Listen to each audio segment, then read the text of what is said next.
uma produção do Cabeça Lab, com a realização do PROAC Lab, Secretaria de Cultura e Economia Criativa do Estado de São Paulo, Secretaria Cultural do Ministério do Turismo do Governo Federal. Cinema Cabeça Podcast. Do Cinescope é uma dupla de cineastas experimentais formada por Cláudia Cárdenas e Rafael Stilting, tendo suas obras exibidas em festivais e exposições de arte no mundo todo. Atualmente são criadores da mostra Cinescope e do Festival Inflamável, evento no qual exibem obras experimentais de artistas brasileiros e de todo o mundo. Então, eu sou carioca, né?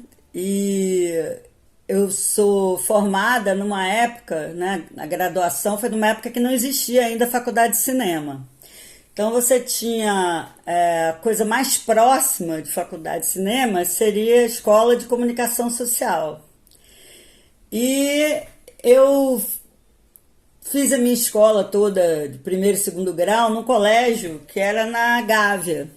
Então eu conhecia, porque tinha feito estágio, a PUC do Rio de Janeiro. E eu queria, porque queria estudar na PUC, assim, era meu objetivo, assim, que era muito prazeroso estar lá, a biblioteca era fantástica, o acesso era muito bom às coisas, né?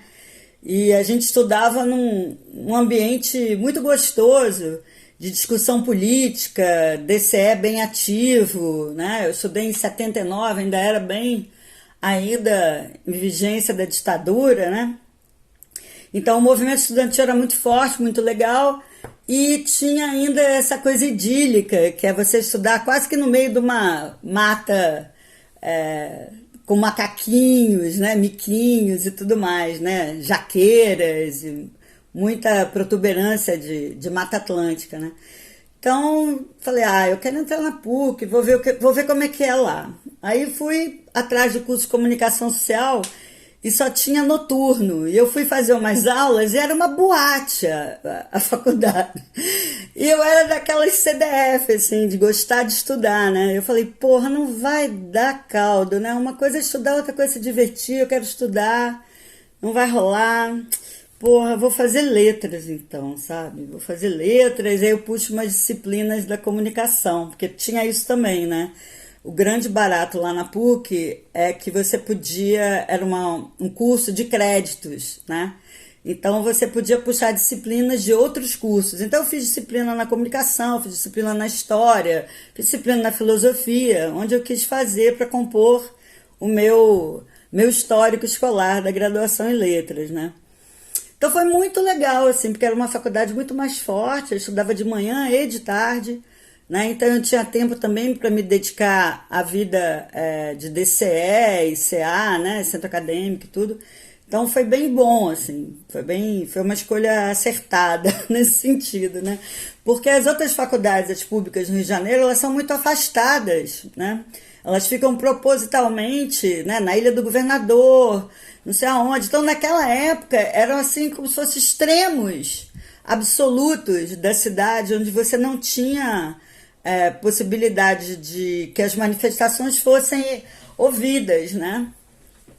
Você ficava muito isolado. Então, era um lugar bom para estar ativo politicamente, enquanto estudante.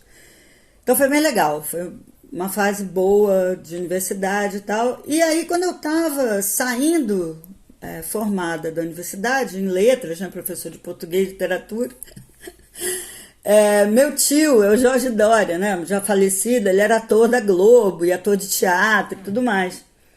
E eu já sabia que eu não queria fazer nada de roteiro de novela, eu achava isso chato, eu achava uma coisa meio boba, não era o que eu queria fazer. Mas mesmo assim eram os únicos cursos que apareciam próximos, né? E teve um curso de roteiro de telenovela com Braulio Pedroso, que foi um dos caras que começou a telenovela no Brasil, né? Beto Rockefeller, que foi uma novela forte e tudo mais, que discutia as questões da sociedade, né? Essa hipocrisia, né, da classe média, alta, burguesa do Rio de Janeiro e tal, estava presente nas novelas dele. Então era legal isso, né? Então eu fui fazer esse curso porque era um representante um pouquinho diferente da teledramaturgia, né? Aí fiz o curso de roteiro, mas ainda achando que não era aquilo, né? E eu sempre pensava nisso, assim, pô, que que cinema, né, seria interessante fazer. Mas acontece que o cinema no Brasil ele era muito voltado para um cinema mais realista, né, ou para um cinema que acabou sendo esse global, né, de quase telenovela, né, de contar historinha mesmo. E eu vinha da literatura, eu achava tão, tão menor, sabe? Tão menor a escala de contar uma história através da imagem e do som. A literatura ela era tão mais potente, tão mais interessante, nesse caso, para contar história, do que o cinema. E eu ficava pensando nisso, eu não sabia como resolver. Claro, já tinha visto Maia Deren, tinha visto essas coisas, mas não tinha encontrado um nicho assim no Rio de Janeiro que trabalhasse com vídeo, com cinema. Ainda não tinha isso, né? Ainda não tinha tecnologia digital para facilitar, né, a vida da gente. Isso foi bem depois, né? E foi justamente quando começou a tecnologia digital facilitar fazer cinema, eu já estava casada, separada, com 2 filhos pequenos, né, aqui em Florianópolis, dando aula na Unisul. E a Unisul foi a primeira faculdade de cinema do sul do Brasil, né? Então, antes mesmo de ter cinema no Rio Grande do Sul, já tinha o curso de cinema da Unisul. E eu comecei a dar aula em letras, jornalismo, publicidade, e me chamaram para dar aula no curso de cinema. E eu fui dar aula. E eu já tinha feito mestrado aqui em literatura na UFSC. E aí eu comecei, poxa, né? Já estou aqui dando aula no cinema, tá na hora de eu exercitar essa brincadeira, né? E eram as primeiras câmeras, né? Com digitais, com cartão, aquela mini DV, era mini DV, né? Era uma fitinha nojentinha, né? Mas era fácil, né? Era acessível você poder filmar. E aí eu conheci um aluno do curso, que era o Rafael. O Rafa.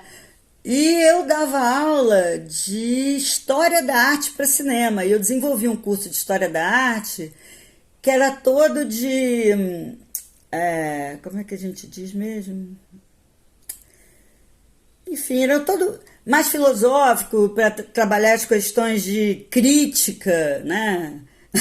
As imagens. Eu já ia por esse caminho mais anticapitalista, né? E de alguma maneira pensando as imagens via Foucault, Deleuze, né? Baudrillard, né? Então essas coisas de como você podia romper de alguma maneira, né, com essa coisa de um pensamento integrado ao neoliberalismo das imagens. Eu não queria isso para mim, né?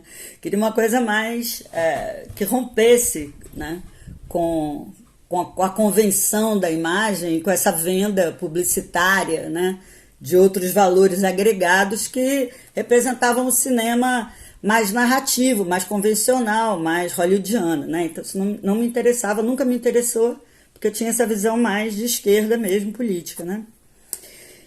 Então, quando eu conheci o Rafa foi muito legal, né? Porque daí eu falei assim, poxa, a gente podia fazer alguma coisa juntos e tal. E a gente começou uma amizade que acabou rolando um namoro e a gente tá junto até hoje, né? A gente tá com 19 anos de casado já, né? E a primeira experiência de criação já foi como dupla, então? Pois é, desde o começo já foi assim, né? O primeiro filme que... Ele já tinha dirigido um curta na faculdade, chamava Pessoa, e tinha me chamado, a gente se conheceu assim, tinha me chamado, antes de eu ser professora dele, ele tinha me convidado, porque um amigo dele, do jornalismo, tinha aula comigo. E ele queria que eu visse o curta dele, de um amigo, para escrever alguma coisa no verso da capinha lá do filme, né? E aí eu escrevi e tal, né, sobre o filme. E achei interessante o trabalho dele, achei legal. Tinha um pouco assim de teatro ainda nesse primeiro filme dele, né? E eu achei legal, assim, achei que tinha umas coisas interessantes. E aí o primeiro filme que a gente fez juntos, eu já escrevi assim, o roteiro, né? A gente trabalhou junto o roteiro, decupagens e tudo mais. Eu fui me aproximando desse fazer assim, de cinema. E a gente fez o Road Movie, que é um curta-metragem dentro de um hipermercado, do Big. E então a gente meio que brincava, né, com essas metáforas assim do consumo, né, e da liberdade, né, que a gente não podia mais ter um road movie que expressasse uma liberdade se a gente estava totalmente encaixados nas vielas do supermercado, né, que representava o consumo, né. Então fizemos com 4 atores que eram personagens assim que meio que encarnavam alguns setores da sociedade. O militar, o comunista, o poeta e a dondoca, né? Que queria aparentar o que ela não era. E colocamos os 4 perdidos no hipermercado, buscando alguma possibilidade de se encontrar, né? Enfim, foi engraçado o filme. Tinha umas citações de Fellini, tinha umas coisas assim. E primeiro filme, né, gente? Aquela coisa... Mas eu não tenho vergonha de nada, não. Acho tudo bem legal. Mas ele em mini DV? Isso em mini DV. Né? Então, a coisa assim, bem roots, né? Tá no YouTube, E como dá pra funcionava a achar. edição nessa época com a mini DV? Como que vocês trabalhavam? Então, na faculdade tinha sala de edição, né? Então dava para trabalhar lá na universidade. Tranquilo, tranquilo. E foi uma primeira aproximação, né? E foi muito legal. E assim a gente já começou meio que dividindo direção, pensando junto o roteiro. E foi sempre assim. O Rafa teve no TCC que escreveu. Aí a gente já estava junto quando ele foi fazer o TCC, defender o TCC. Era um filme, né? Um curta também, que era o Curta Ilha. E eu já escrevi com ele também esse filme, né? Ele dirigiu, né? Porque o trabalho dele era dirigir. E eu fiquei de assistente de direção. Foi bem legal também. É um curta que a gente escreveu que é super comédia, assim. Eu sou muito boa para escrever comédia. Então eu escrevi comédia, era bem engraçado. A gente publicou aqui, o pessoal é muito bairrista e começaram a dizer pra gente, fora Raul, porque era uma crítica também à Ilha da Magia, né? Essa vocação turística que Florianópolis tem, né? E que acaba meio que uma alienação total, né? As pessoas vivem para aparentar também, né? Coisas que não são, né? E para explorar o turismo. E as outras coisas não funcionam, nada funciona direito, porque fica só nisso, né? Então a galera, como tinha essas críticas, ficou meio irritada e tal. Mas é uma comédia, é uma palhaçada. Depois a gente fez mais alguma coisa, nos convidaram, porque aqui teve a reeleição, uma campanha de política de reeleição do Luiz Henrique da Silveira para governador. E ele tinha até o apoio do Lula na época, 2000 e... sei lá, 2000 quanto isso, cara, faz muito tempo. E 2007, eu acho, por aí. E ele tinha pedido a volta dos restos mortais do Cruz e Souza. E aí a gente fez um documentário sobre a vinda dos restos mortais de Cruz e Souza. E era um filme bem, bem legal, assim, porque o governador tinha escrito um ensaio sobre a importância do DNA ariano. E aí faz questão de trazer os restos mortais de um poeta negro, né? E como se fosse uma grande coisa e tal, e o cara é super racista. Então a gente fez um documentário sobre isso, ficou bem legal. O áudio praticamente são os poemas do Cruz e Souza, mais políticos, assim. E aí nos chamaram, a galera daqui, para participar de um longa feito de vários curtas, assim, um longa meio episódico, que era uma campanha anti-reeleição do Luiz Henrique da Silveira. E a gente fez o Lula Adorê. Lula Adorê. Então é um jantar na casa de praia do governador, com sósia e tudo mais, em que ele faz uma homenagem a Lena Fischer, que ele deixa ganhar um prêmio de edital de cultura, mesmo ela não morando aqui, né? Todo mundo sabendo que ela não morava mais em Santa Catarina, né? Que era a Vera Fischer, né? Porque a Vera Fischer ganhou aqui, tipo, R$1 milhão para fazer uma peça, e um dos primeiros requisitos era você morar, né? Para você concorrer a um edital, você morar aqui há pelo menos 2 anos, né? E aí isso ela já não cumpria de cara, atriz da Globo, todo mundo sabia, né? Enfim. Então a gente fez uma crítica mais ou menos a isso, como funcionavam essas escolhas de edital, como ele era ditatorial, ele colocava quem ele queria, né? Então falamos desse aspecto dele e tal. Nessa época vocês já usavam o nome do CinemaScope? Ou... Não, nada. A gente não fazia. Na cabeça da gente, isso era curta convencional, crítico, mas de alguma maneira convencional. Eu não pensava nisso como cinema experimental, porque ainda era bem narrativo, né? Comédia e tudo mais, né? Tirando onda dessas coisas. Eu saí da Unisul porque eu fui perseguida por namorar um aluno. Os professores podiam namorar alunas, né? Mas mulheres mais velhas namorar meninos, né? Uma coisa tabu. Então sofri bastante bullying e acabei sendo mandada embora. Ai.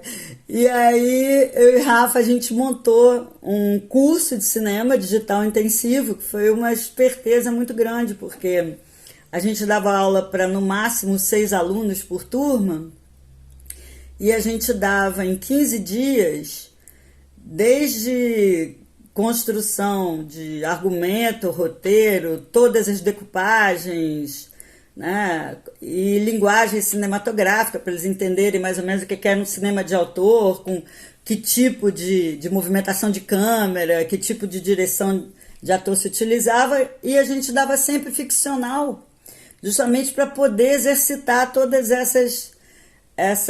esses conhecimentos mesmo, né, de decoupagens e construção de roteiro, etc. E fazia coletivo. Então a gente conseguia que os atores também aqui, que queriam aprender mais, né, como atuar para cinema, fizessem esses curtas com a gente. E a gente fazia tudo, né? Desde aula de produção também, né? Como é que vai conseguir se alimentar e tudo mais, conseguir restaurante, né? Escrever ofício, essa coisa errada, tudo em 15 dias a gente editava, montava com eles, e o curta-metragem a gente fazia uma estreia aqui na sala de cinema do Centro de Cultura. Isso a gente fez, sei lá, umas 30 turmas. Então nós ficamos muito afiados, né, em como fazer um filme em 2 semanas, né, do nada até concluir. Isso deu uma rapidez pra gente de raciocínio, de imagem e produção. E a gente foi repensando o que queria fazer para o nosso trabalho, né? A gente foi pensando, isso a gente não quer fazer, né? Pô, eu vim da literatura, eu não tenho o menor interesse em contar história. E a gente começou a conhecer as pessoas que faziam outro tipo de cinema, né? Que é o cinema experimental.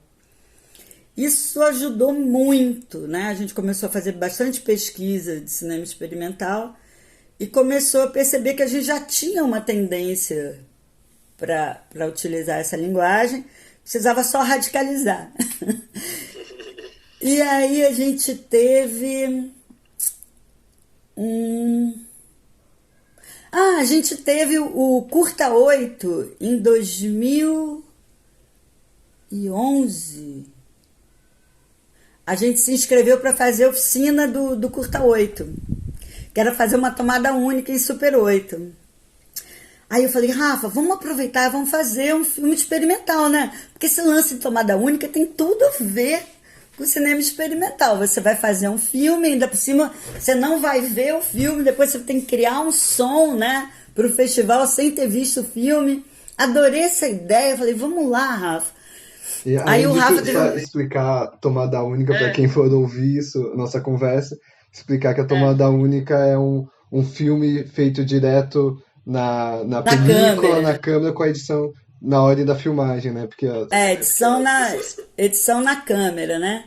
Então você não edita nada fora da câmera, você nem vê o filme, né? Muita gente confunde, né? Tomada única com o único plano, não é nada disso. Você para, cada vez que você para de chutar, né? Que você deixa de apertar, eu não tô com nenhuma Super 8 aqui. Não. Eu só tô com 16 agora, porque a gente vai para um projeto experimental em 16. Eu tô com 4 16 aqui. Tô com 4 Bolex em cima da mesa. E vai chegar uma K3 aí já também, que a gente vai pegar para levar. Mas depois eu falo desse projeto. Aí nós fomos para esse Curta 8 como oficineiro. Mas aí o Rafa teve um problema de pedra nos rins e não pôde ir para a época da oficina. Então a gente não teve aula. A gente ganhou o filme. O Leandro apareceu lá na casa da mãe do Rafa, que mora lá em Curitiba, com a câmera para emprestar. Acho que nem foi o Leandro, foi o Merege. Levou uma câmera, disse como é que ela funcionava e tal. A gente já conhecia esse Super 8. Aí eu mandei um ofício pro cemitério de Curitiba e a gente resolveu filmar lá, né? E aí a gente filmou chutando rapidinho, né? Tchá, tchá, tchá, tipo meca, assim, né? Disparando. Então as estátuas do cemitério, elas meio que adquiriam uma movimentação, né? Que a gente chutava em lugar diferente. Então ficou essa coisa, as estátuas não morrem, não sei o que lá. Então a gente fez essa brincadeira no cemitério, assim, como se as estátuas preservassem uma vida depois da morte das pessoas e tal. E foi isso. Depois a gente tinha que fazer o som, né? E a gente percebeu que tinha um som. A gente ganhou uma sanfona velha que tinha um furo. E aí quando a gente fechava as teclas, assim, né? Só fazia o movimento, parecia um pulmão, né? Parecia pulmão enchendo de ar, né?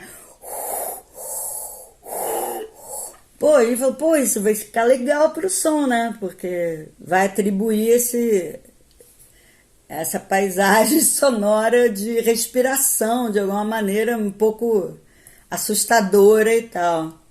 Mas tá faltando alguma coisa. Aí o Rafa disse assim, olha só que legal o som da chuva batendo na nossa churrasqueira de metal aqui na varanda. Aí juntou essas duas coisas, a gente fechou o som e mandou para eles. E ficou legal, foi bem legal o filme. O filme corre, ainda é exibido em alguns lugares. E foi lá dessa época, né? E aí a gente começou a trabalhar em digital e em película, né? As coisas foram se aprimorando no digital também, né? A gente foi concorrendo a editais, né? E a gente foi ganhando os editais. No começo era bem difícil, a concorrência era muito forte e tal. Os editais eram anônimos aqui no estado. Então o júri não sabia se as pessoas tinham capacidade de realizar ou não. Então quando você mandava alguma coisa que era em processo, né, um filme experimental, que você não vai mandar um roteiro decupado, eles ficavam meio em dúvida, né? Porque a maioria das pessoas que vinham para o júri eram pessoas que vinham do cinema convencional, né? Cinema mais comercial. Então a gente ficava sofrendo, né? Putz, não ganhamos de novo, aquela coisa toda, né? Aí eu comecei a escrever uns filmes que eram meio mais decupados, com roteiro e tal, e chegava na hora a gente abandonava o roteiro, entendeu? Dane-se, né? e ia fazer dentro daquele argumento, não ia muito distante daquilo, mas não fazia tal e qual tinha projetado no roteiro. Vou fazer o quê, né? Não é isso que eu quero fazer. E fui assumindo, a gente foi assumindo essa questão.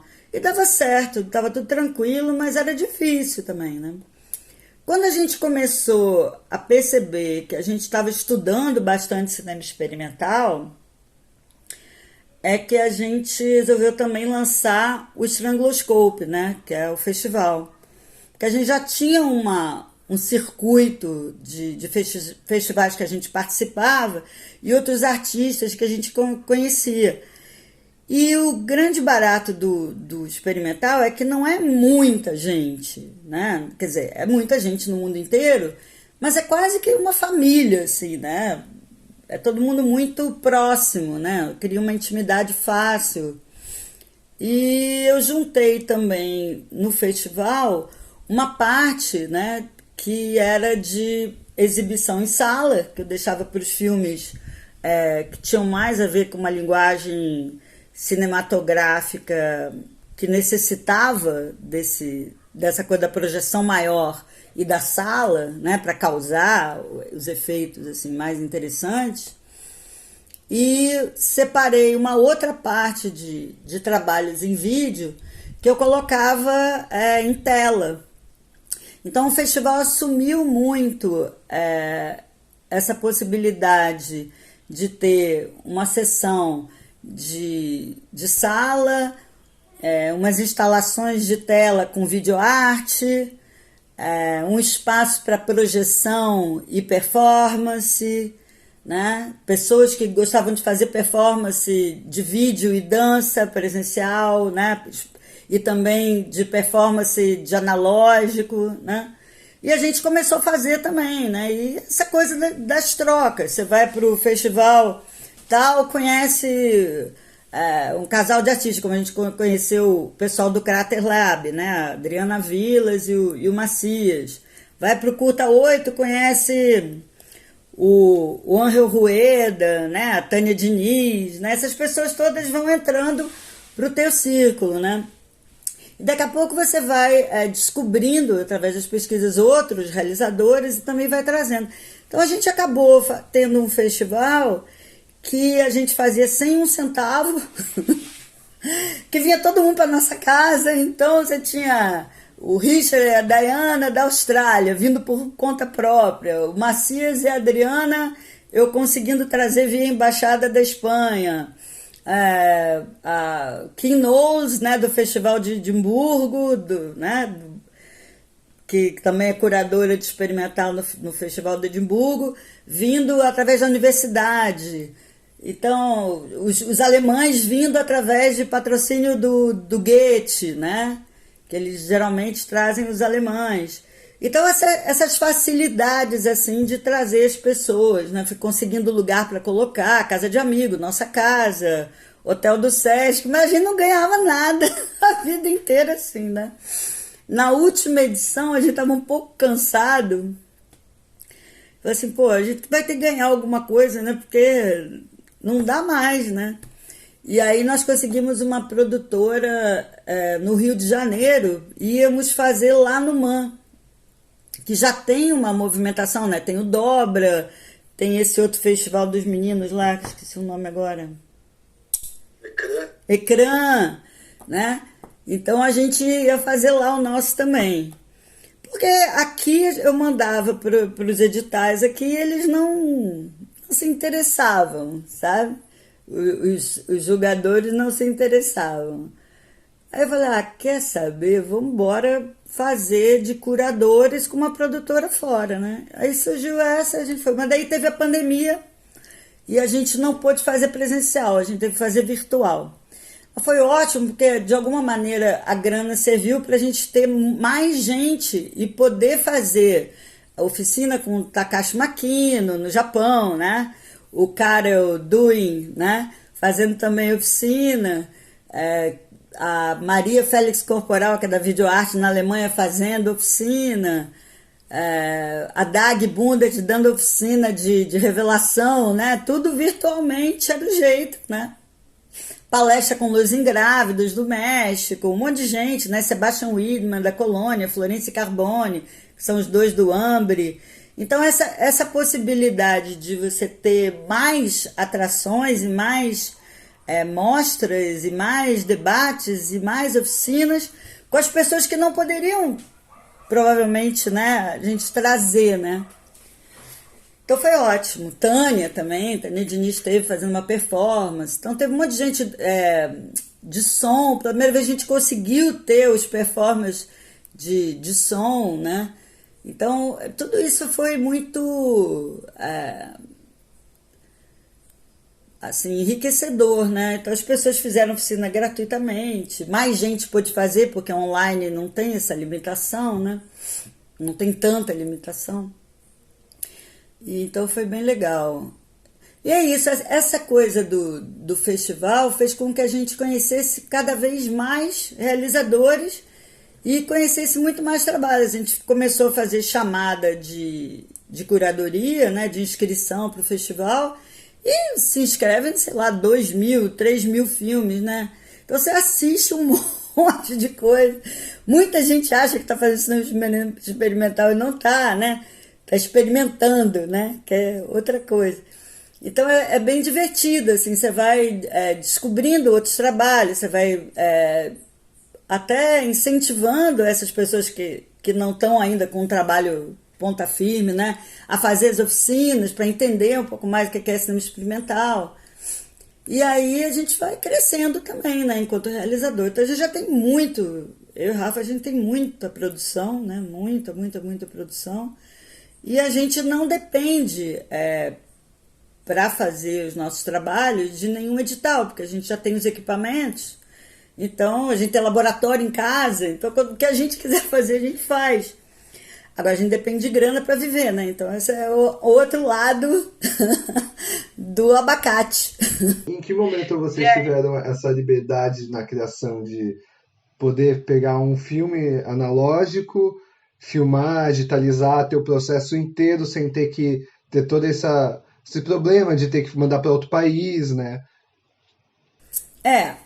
No começo a gente teve essa primeira experiência gratuita através do Curta 8, né? De fazer um Super 8 e eles mandarem para Revelação e tudo mais.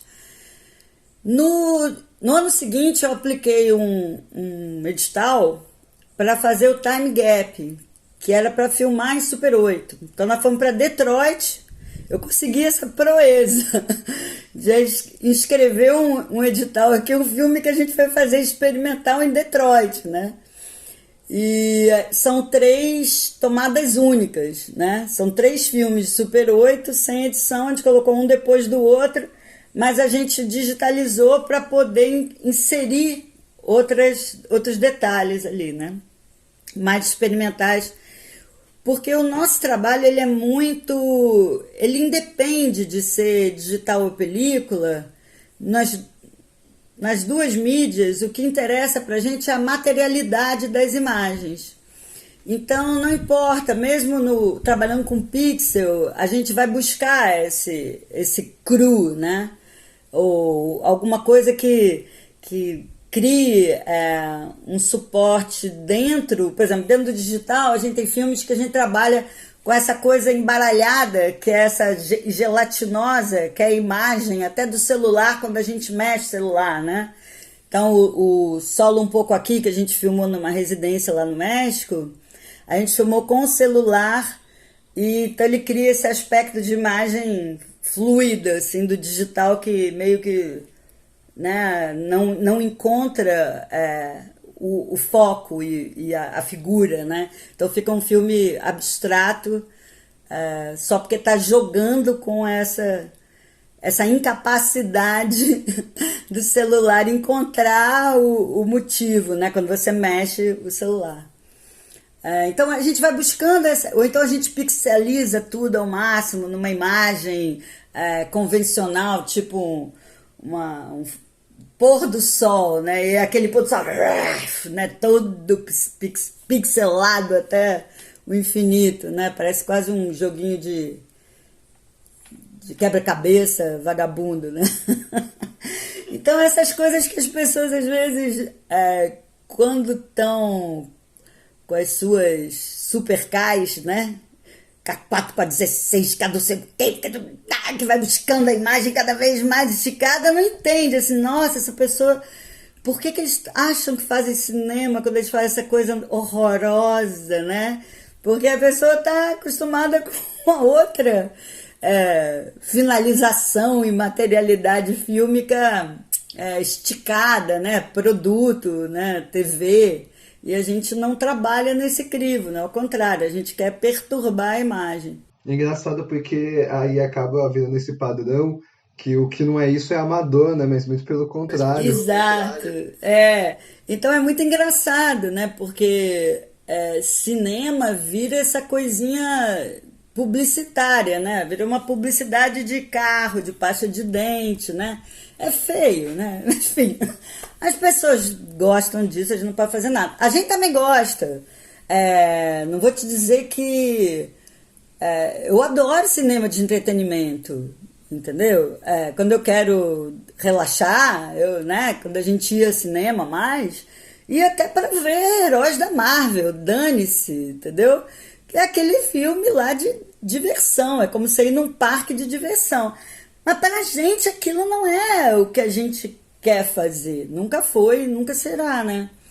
É muito bonito você ver e enche a alma, né? E o espírito.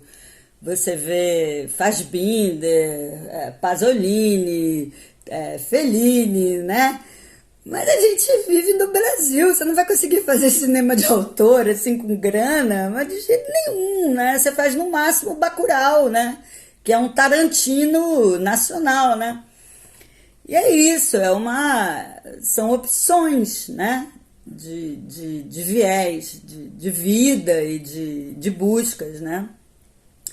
E era muito difícil, assim, para mim, para o Rafa, nós somos seres muito politizados, assim, a gente ter pretensões que fossem de uma ordem tão avessa ao que a gente pensa, né? Então é isso, a gente tenta fazer com que a casa da gente seja um polo de atração de pessoas e realizadores, para ter essas trocas, né? Que pra gente fazem com que a vida seja mais interessante, né? E a gente volta e meia ganha um edital para fazer um filme maluco, como eles dizem, né? Aqui. E é isso, ganha os prêmios, né? E aí vai viajar, né? Mas dentro desse circuito. Daí dentro desse circuito experimental, né? Já ganhou prêmio para fazer. Geralmente os prêmios são pra gente filmar outro filme em outro lugar, né? A gente ganhou num festival que a gente foi fazer residência, que é o Alternative lá de Belgrado, né? Então fomos conhecer a Sérvia, ficamos 15 dias lá, né? Às custas deles e tal, para fazer um outro filme. Aí fizemos, que é o Estudos para um Homem Leopardo, que é com uma mulher, né? Só uma atriz, é uma mulher. E coisas assim, né? A gente vai testar possibilidades, viver o que tem o local, né? Quando a gente foi para o México também, a gente vai tentar transpor também para o que a gente está fazendo nesses lugares tão diferentes, a nossa relação, né? A relação que a gente estabeleceu com esses lugares e com essas pessoas, né? Quando a gente foi fazer o Homem Leopardo, lá em Belgrado mesmo, a cena de música experimental era muito forte e estava tendo um festival de música experimental. Então a gente ia direto, todo dia a gente assistia o festival de música experimental. E aí tinha uma arpista, né? Que eu falei assim, cara, Rafa, vamos fazer um filme com ela, porque ela tinha um cabelinho assim, tipo atriz do Fassbinder, sabe? Aqueles cabelinhos todo armadinho assim. Falei, cara, isso é muito retrô, muito legal, né? E ela é arpista experimental, é muito louco isso. Vamos fazer ela de atriz, né? Vamos ver como é que ela vai viver isso. Ela era super tímida. Então, essas coisas que você vai colocando o outro num lugar instável também, como ator, cria uma outra possibilidade, né, de atuação, né? Que está longe dessas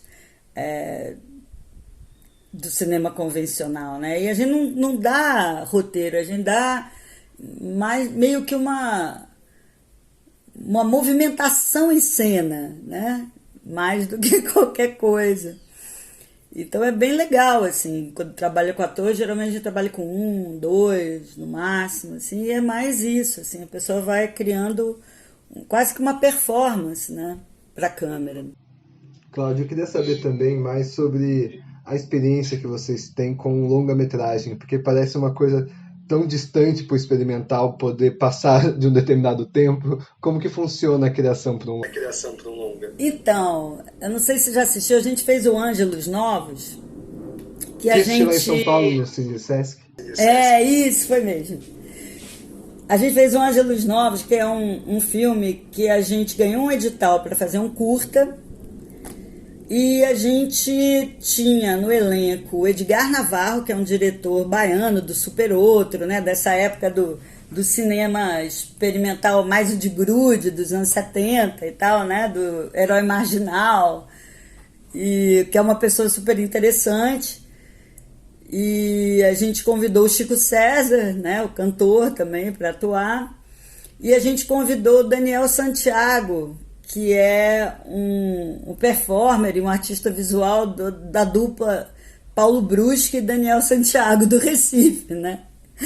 Então a gente tinha 3 nordestinos, né, filmando com a gente no maior frio, né, invernal e infernal de Urubici, que é o lugar mais alto de Santa Catarina. E é um filme bem maluco, assim, o mote de argumento para eles pirarem, né? Só para eles acharem que estavam fazendo um filme, era filmar meio que as aventuras de um Don Quixote nordestino, assim, e final de mundo, né? Fim dos tempos. Então, assim, já que não há nada mais, né, que vai acabar o mundo, o que esse Don Quixote nordestino faria, né? E aí são performances mesmo, né, de busca de um ser que está perturbado mesmo, né, que não tem nenhum roteiro de historinha nem nada. E é meio kafkaniano, é um pouco esse inferno gelado nietzschiano. Então tem umas performances deles mesmo, né, de alguma maneira, nesses blocos de filme, né, porque eu e o Rafael, interromper a imagem em movimento com planos de cartelas em preto escrito em branco, né, algumas frases e algumas citações, assim, sem dizer de quem, né? Essa coisa de quando você lê as coisas e aquelas coisas te impregnam, né? E eu queria muito testar esse momento em que você, ao ser submetido a uma paralisação da imagem em movimento, com as palavras, né? Com o verbo ali, como é que isso se fazia carne, de alguma maneira, na cabeça das pessoas, né? Que imagem você cria, que é uma coisa meio de quem veio da literatura, né? Essa curiosidade, assim. Então a gente interrompia e muitas vezes você associa com o que veio antes ou o que vem depois, ou às vezes você associa com um voo que você corta ali qualquer sequência e viaja por um tempo em algum lugar e depois retoma, né? Retoma outro, né? Quando você retoma, mesmo que é algo muito semelhante, imagem que você já viu antes, você retoma de uma outra maneira. Então essas coisas assim, das modificações que a gente sofre ao longo da exposição aos pensamentos verbais apenas, né? Não imagéticos nem sonoros. Então a gente queria testar isso. E é isso, é um longa que sobrevive como experimental, porque ele também tem esses cortes, né? Então é um longa cravado nos 75 minutos também, né? Não é mais do que isso, não dava. E tem um certo ritmo interno que as imagens criam umas alucinações, assim, que eu acho que que é interessante, não cai assim no cansaço do tempo, né? Então, assim, tem um ritmo interessante, assim, para você segurar a onda e ainda se interessar pelo que vem por aí, né? Então é isso, é um longa experimental, mas também com essa característica, né? De meio que ser um pouquinho em bloco, vamos dizer, né? Então ele não cai na narratividade convencional, né? É isso. Então não foi difícil, não. Foi fácil até. Bem legal. Eles são muito... Eles são geniais, né? Eles são geniais, né? Os caras são geniais.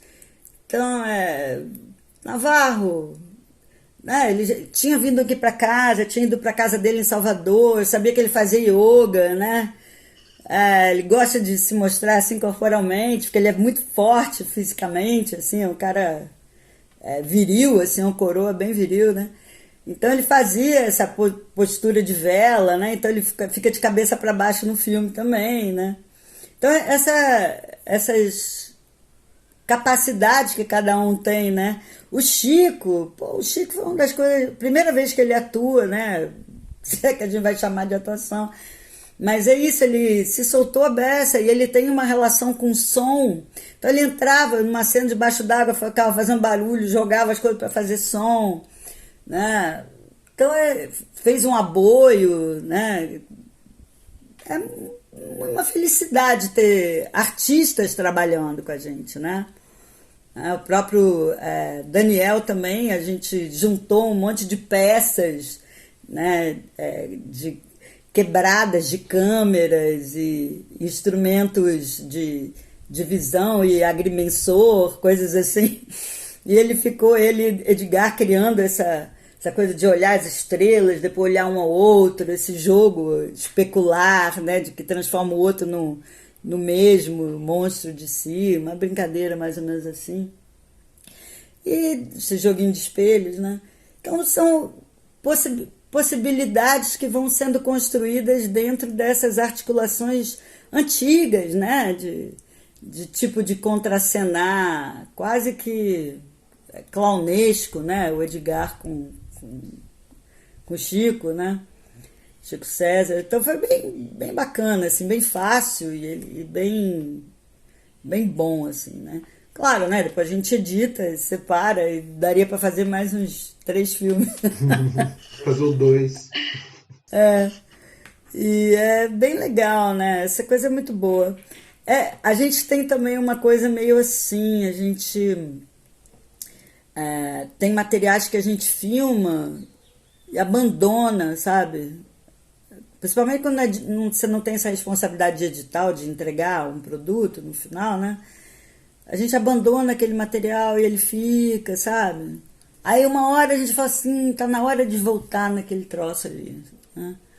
Aí vamos voltar. A gente tem várias coisas que a gente filmou quando foi para a Europa, que estão ainda, a gente retoma, edita um pouquinho, aí pensa. Então esse tempo, sem tempo, que o experimental, dentro dessa liberdade, né, que muitas vezes a gente tem, de tempo e espaço, assim, promove, né? Então muitos materiais a gente volta para eles como se fossem found footage, de acervo próprio, né? É muito legal. Outra coisa é o tal do found footage também, que é um outro tipo de montagem, né, de cinema sem câmera, muito legal. A gente tem muito material que a gente comprou, né? Então a gente usa tanto para fazer filme quanto para fazer performance, né, de projeção. A gente ganhou um prêmio com uma performance que chama Emberê, que é sobre a exploração e matança indígena no Brasil, né? A ignorância do não indígena em relação aos indígenas, que foi muito, muito legal. Assim, a gente ganhou um prêmio lá em Porto Alegre, no Cine Esquema Novo, com essa performance. E então, levar para esses outros espaços de festivais, né? Essas outras possibilidades, né? Você concorrer junto com um curta a um prêmio, né, com uma performance, né? Que você está meio que com aqueles filmes ali com um certo ensaio antes, né? mas que você vai associar tudo ali. É um espetáculo único, cada vez que você faz é uma coisa que rola, né? Mas como que E é muito surge? legal. Como que surge vocês? Oi? Como que surge? Vocês já pensam como uma performance ou às vezes começa como um filme e aí vão vendo que há a possibilidade da expansão dessa visão? Não, elas têm surgido como performance. A primeira que a gente fez foi com o Leonardo Zito e a Moira. E eles tinham estado aqui em casa para uma Strangloscope. Tinham dado uma oficina de negativo. O Paulo Pécora teve aqui da Argentina também, dando uma oficina de scratching, transfer de imagens em filmes, de cinema sem câmera, as duas oficinas, né? E a gente tinha curtido muito esse lance de cinema sem câmera, e a gente começou a pensar, né? E a gente tinha já projetores 16, tinha laboratório, a gente começou a... e se a gente filma alguma coisa, mescla com não sei o quê, papapá, isso pode dar uma performance interessante, tá. Aí a gente foi pro Curta 8, propôs, né? Nós 4 propusemos fazer uma performance lá em Curitiba. E a gente pegou gosto, eu e o Rafa, né? Fizemos com eles 2 lá, dos 4 Super 8. E depois pegamos gosto aqui e fizemos uma primeira, que foi Carcará. Carcará, a gente tinha conseguido um material muito bom de jornal dos anos 60, justamente na época do golpe, né? Então, o golpe militar.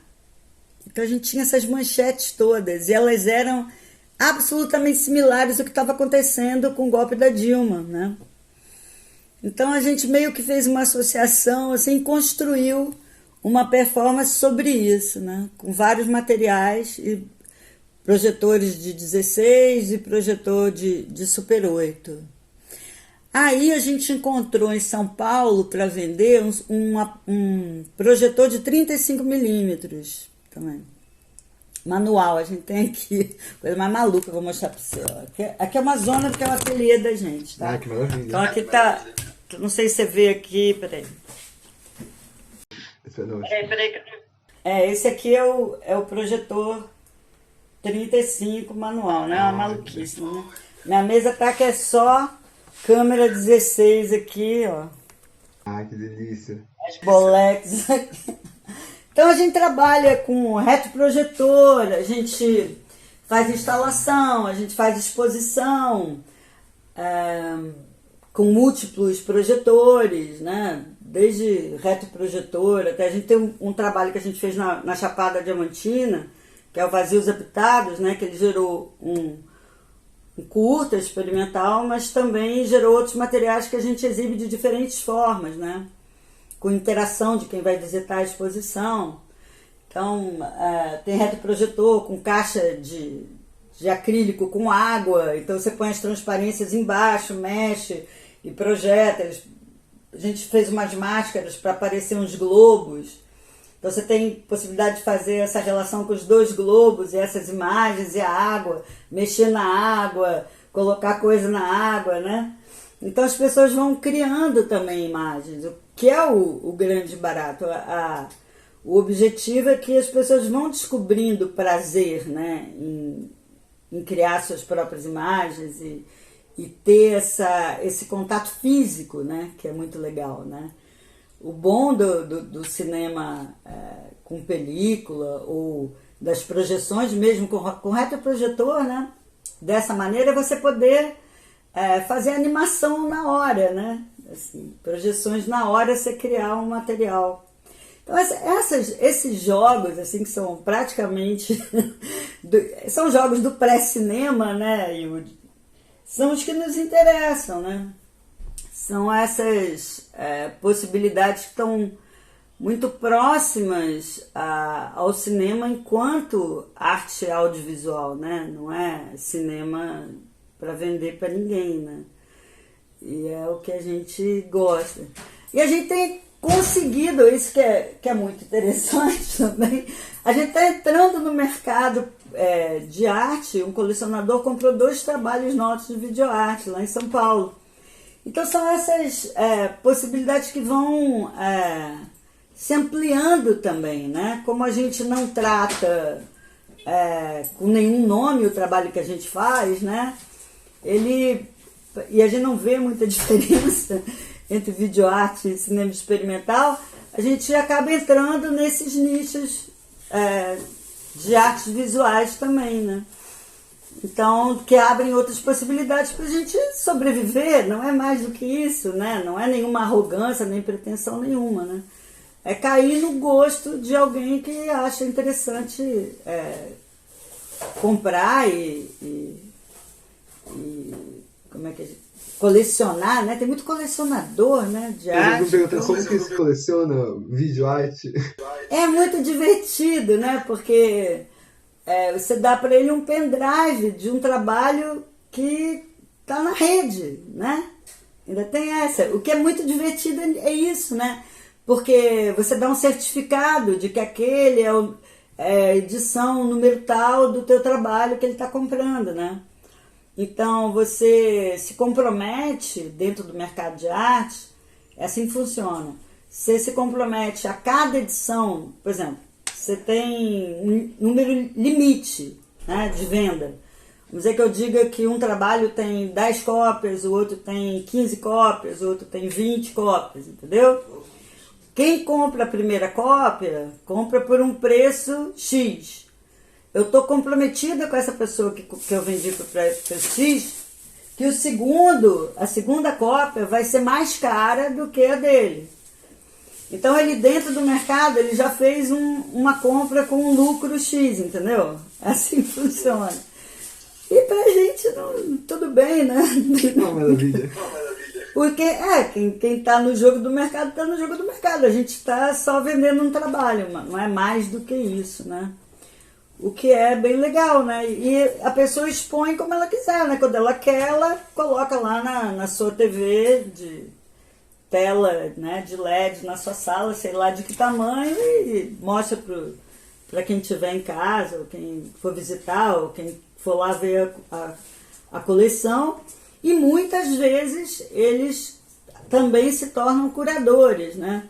Então eles mostram na galeria tal, olha, vai ter uma sessão, né, de exposição do colecionador fulano. Então, naquele dia, né, que é uma maneira dele valorizar o trabalho, a coleção dele, né, e o trabalho da gente também. Então é muito legal, é um jogo interessante, né, em que essas pessoas que têm apreço pelas artes também estão exercitando, né, o olhar, né, e estão valorizando o trabalho da gente, que é ótimo, né. Abriu aqui um edital para Festival Novo, né? E aí a gente falou, poxa, vamos fazer um modelo do Curta 8 aqui em Floripa, mas vamos fazer para cinema experimental, porque a vocação da Tomada Única, na cabeça da gente já era tão experimental, vamos fazer descaradamente mesmo, né? Para cinema, vamos fazer, e eu falei, vamos fazer inflamável, né? Que daí, essa coisa da película ter a vocação de pegar fogo. E aí a gente propôs um projeto via uma produtora daqui, que tinha sido até professora do Rafa, também lá na Unisul, uma cineasta daqui, Maria Emília Azevedo, e passou a primeira edição, a gente fez, agora a gente vai fazer a segunda edição. E é ótimo, né? Muita gente interessada em fazer dos dois lados, né? Tanto das artes visuais quanto do cinema, né? Então é bem legal, porque daí as discussões são muito interessantes, né? Promove o encontro dessas pessoas que às vezes estão em ambientes tão diferentes, né? Que são as galerias e as salas, né? Então está sendo bem legal, bem legal. A gente vai dar a oficina agora nesse fim de semana. A gente faz a oficina, mas eles não filmam, a gente só faz uma oficina mais ou menos mais teórica e um pouquinho prática de mostrar câmera, mostrar película, um pouquinho de noção de fotografia, assim, mas eles vão pegar mesmo sozinhos depois, né? Eles agendam as câmeras e a gente entrega, e quem está fazendo a revelação e a digitalização é o labirinto lá dos meninos, né, do Super Off. Então está sendo super legal, né, porque a gente também dá apoio lá, né, para eles continuarem com o laboratório deles. Está sendo um bom trabalho, assim, conjunto. E que mais? E a gente essa cena acaba se fortalecendo, né, quando os irmãos eles vão se relacionando como uma família. É isso, né? A gente vai propondo coisas para que isso crie uma dinâmica, né? A gente está tentando há muito tempo criar uma rede no Brasil e latino-americana de apoio entre nós, né? Para que a gente, se traz alguém de fora, que essa pessoa já faça um circuito, né? Nos festivais que são mais próximos, né? No Sul, Argentina, Uruguai, né? Nordeste, Minas, né? Ver se a gente se apoia para essas coisas circularem mais facilmente. A gente tem feito curadoria para vários festivais, tanto aqui, né? Como o Timeline BH e o PAN, né? Que é um festival novo que surge também, né? Por esse contato com a gente e com o Curta 8, lá da Lígia e do Francisco. Então é muito legal, porque a gente vai vendo que cada vez vai ampliando mais o círculo, né, de pessoas interessadas e as redes se fortalecem, né, do experimental. E a gente agora também vai sair num projeto, que é um projeto que a gente está tentando desde 2016. Eu escrevi um projeto, eu e o Rafael, para a gente fazer um filme com os indígenas, né? Que são aqui da aldeia Bugio, lá no Xokleng, que a gente vai fazer em 16mm com revelação botânica.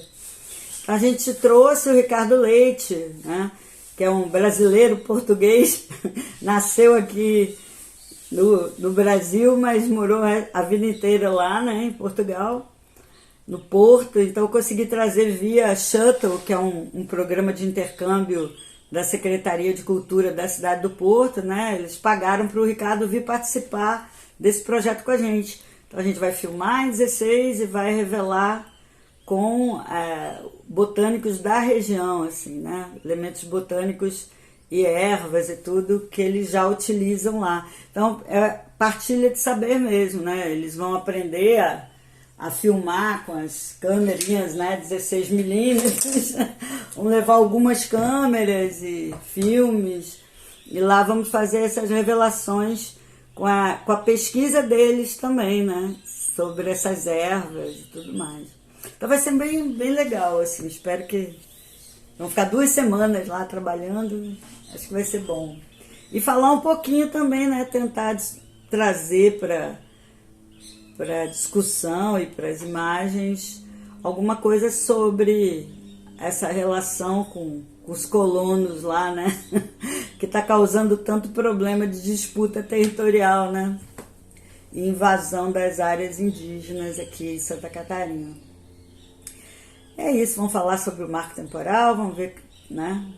De alguma maneira experimental como é que a gente faz isso. Eu fico perguntando como que você sente esse momento até político que está acontecendo no Brasil e como que cria uma perspectiva de continuidade do trabalho, ainda mais o que você disse, experimental.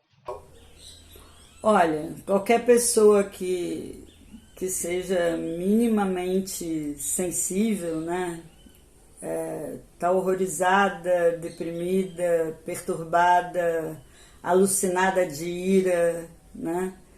Com o retrocesso, com a corrupção, com a máfia, né? Que se instituiu no poder no Brasil, né? Com os assassinatos, né? Marielle, enfim, né? E pessoas que estão apoiando as causas indígenas na Amazônia, políticos, né? Pessoas que estão sumindo aí nesse governo, que é um governo fascista, militarizado, horroroso, né? Nem militarizado, miliciano, né? A favor da morte, dos assassinatos, da falta de respeito com as diferenças, né? Então a gente está muito assustado e muito irado, né? Então a gente continua bastante combativo e bastante alerta e bastante envolvido, né, com as causas políticas, sociais e ambientais. E é isso, acaba o trabalho da gente refletindo isso, né? A gente também gosta de fazer muito trabalho abstrato, mas não está dando, né? Não dá para ser feliz brincando, simplesmente, né? Tem que pensar que esses tempos exigem uma posição e uma vida com outro tipo de dedicação e investida mesmo, né? Artística em questões que estão assombrando, né? Nosso corpo, nossa mente, nossa vida, né? É assim que a gente se sente, muito mal, mas muito prontos para a guerra.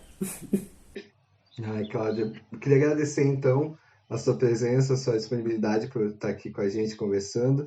Queria saber se quiser falar alguma coisa antes da gente fechar. Não, eu queria que a Rafa estivesse aqui, mas até chegou esbaforido, suado, porque foi comprar os últimos materiais e pilhas e coisas assim, né, HDs, para a gente subir lá para a aldeia indígena. Então, queria pedir desculpa por ele não estar presente hoje aqui, mas a gente é um só mesmo. O que eu falo, ele assina embaixo, então tá tudo certo. Manda um beijão pro Rafa, então. E saber que a gente tá na rede aí, qualquer coisa é só entrar em contato, quer exibir alguma coisa, é tudo liberado, tá tudo disponibilizado, viu? Tá todo mundo aí junto.